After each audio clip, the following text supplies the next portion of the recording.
ಮೊನ್ನೆಯಷ್ಟೇ ಚಿತ್ರದುರ್ಗ ಜಿಲ್ಲೆಯ ಹಿರಿಯೂರು ನಗರದಲ್ಲಿನ ಸಂತೆಪೇಟೆಯಲ್ಲಿರುವ ವಿನಾಯಕ ಲಾಟರಿ ಆಯಿಲ್ ಮಿಲ್ 30-40 ವರ್ಷಗಳಿಂದ ನಡೆಸುತ್ತಿದ್ದರೂ ಯಾವುದೇ ಪರವಾನಗಿ ಪಡೆಯದೆ ನಡೆಸಲಾಗುತ್ತಿದ್ದ ಬಗ್ಗೆ ನಮ್ಮ ತುಮಕೂರು ಮಾಧ್ಯಮದಲ್ಲಿ ವರದಿಯಾಗಿತ್ತು. ಇದರ ಬೆನ್ನಲ್ಲೇ ಇದೀಗ ಹಿರಿಯೂರು ವಾರ್ಡ್ ನಂಬರ್ 18ರಲ್ಲಿ ಮತ್ತೊಂದು ಇಂತಹದೇ ಆಯಿಲ್ ಮಿಲ್ ಪತ್ತೆಯಾಗಿದೆ. ಆಯಿಲ್ ಮಿಲ್ಗಳು ಇಂಡಸ್ಟ್ರಿಯಲ್ ಏರಿಯಾದಲ್ಲಿ ನಡೆಸಬೇಕಾಗಿದೆ. ಆದರೆ ಇಲ್ಲಿನ ಆಯಿಲ್ ಮಾಲೀಕರು ತಮ್ಮ ಲಾಭಕ್ಕೋಸ್ಕರ ನಗರದ ಮಧ್ಯದಲ್ಲಿ ಆಯಿಲ್ ಮಿಲ್ ನಡೆಸುತ್ತಿದ್ದರೂ ಸಂಬಂಧಪಟ್ಟ ನಗರಸಭೆ ಆಡಳಿತ ಮಂಡಳಿಯ ಅಧಿಕಾರಿಗಳು, ತಾಲೂಕು ಆಡಳಿತ, ಕಾರ್ಮಿಕ ಇಲಾಖೆ, ವಾಯು ಮಾಲಿನ್ಯ ಇಲಾಖೆ, ಬೆಸ್ಕಾಂ ಇಲಾಖೆಯ ಅಧಿಕಾರಿಗಳು ಮೌನವಾಗಿರುವುದು ಅನುಮಾನಗಳಿಗೆ ಕಾರಣವಾಗಿದೆ. ನಗರ ಪ್ರದೇಶದಲ್ಲೇ ನ್ಯೂ ಕರ್ನಾಟಕ ಆಯಿಲ್ ಮಿಲ್ ನಡೆಸಲಾಗುತ್ತಿದೆ.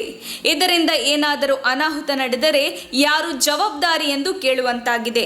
ಈ ಬಗ್ಗೆ ಸಂಬಂಧಪಟ್ಟ ಅಧಿಕಾರಿಗಳು ಇನ್ನಾದರೂ ಎಚ್ಚೆತ್ತುಕೊಂಡು ಕ್ರಮ ಕೈಗೊಳ್ಳಬೇಕಿದೆ. ಆಯಿಲ್ ಮಿಲ್ಗಳು ಇಂಡಸ್ಟ್ರಿಯಲ್ ಏರಿಯಾದಲ್ಲಿ ನಡೆಸಬೇಕು ಎನ್ನುವ ಸರ್ಕಾರದ ಆದೇಶವಿದ್ದರೂ ನಗರ ಪ್ರದೇಶದಲ್ಲಿಯೇ ನಡೆಸಲಾಗುತ್ತಿದೆ.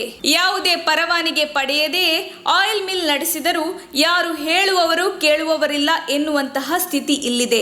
ಅಧಿಕಾರಿಗಳು ಈ ಬಗ್ಗೆ ಯಾವುದೇ ಕ್ರಮ ಕೈಗೊಳ್ಳದೇ ಇರುವುದರಿಂದ ಅಧಿಕಾರಿಗಳು ಕೂಡ ಕೈ ಜೋಡಿಸಿದ್ದಾರೆಯೇ ಎನ್ನುವ ಅನುಮಾನಗಳಿಗೆ ಕಾರಣವಾಗಿದೆ. ವರದಿ ಮುರಳೀಧರನ್ ಆರ್, ಚಿತ್ರದುರ್ಗ.